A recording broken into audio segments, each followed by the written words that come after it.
हरिओम. आज गुरुवार 3 जुलै 2025. सद्गुरू ब्रह्मचैतन्य गोंदवलेकर महाराज आज आपल्याला सांगणार आहेत की सद्गुरूची कामगिरी. ऐकूया. सद्गुरूची कामगिरी कोणती? आरशावर धूळ पडलेली असते, ती बाजूला सारायला सद्गुरू सांगतात. आपलं चुकतं कुठं ते सद्गुरू सांगतात. सद्गुरू आपल्याला मार्गाला लावतात. स्वप्नामध्ये तलावात पडला म्हणून ओरडू लागला, तो जागा झाल्यावर ओरडायचा थांबला. सद्गुरू जाग करण्याचं काम करतात. मला करायचेच काही उरले नाही असे ज्याने म्हटले त्याने सद्गुरू खरोखर केला असं म्हणावं. एखादा सुखवस्तुगृहस्थ मी स्वस्थ आहे असं म्हणतो, पण ते काही खरं नाही. मन जोवर गिरक्या मारताय तोपर्यंत तो स्वस्थ आहे असं नाही म्हणता येणार.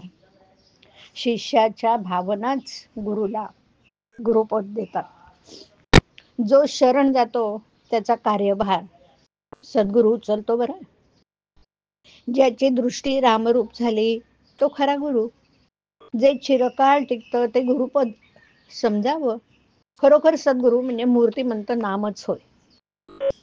गुरुनी सांगितलेलं अक्षरशः पाळणं हेच खरं साधन. संत कुणालाही देहाने कायमचे लाभले नाहीत. संतांना भगवंताचा जो ध्यास असतो ना तो महत्वाचा आहे. पुष्कळांना संतांची गाठ पडते, परंतु सत्संगतीचे महत्व न कळल्यामुळे बहुतेकांना त्यापासून जे व्हायला पाहिजे तो फायदा होत नाही. आपली जी कर्तव्य ठरली आहेत ती आपण बरोबर करावीत. व्यापार थोडक्या प्रमाणात केला तर पुढे वाढतो. त्याप्रमाणे कर्तव्य करीत गेल्याने फलाची आशा आपोआप सुटेल.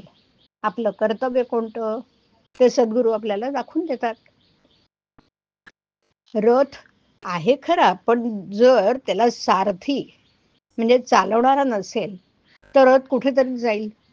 केवळ गाडी माझी आहे म्हणून ती मालकाला चालवता येणार नाही. साधी बैलगाडी सुद्धा चालवता येणार नाही.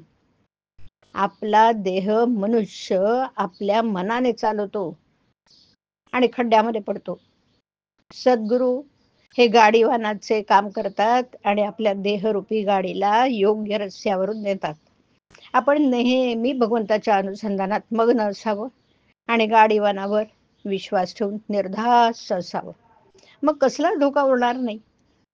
आपल्या नशिबात जेवढं मिळायचं असेल तेवढंच आपल्याला मिळणार अशी वृत्ती बनवून आपलं हवं पण कमी होईल. मनाची वृत्ती झाली की जे घडेल ते भगवंताच्या इच्छेनेच घडेल असं आपल्याला वाटू लागेल.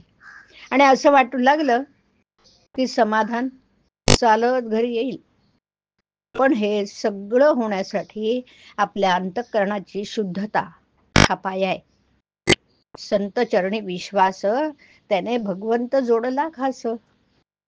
हरिओम. हरिओम तत्सत. हरिओम.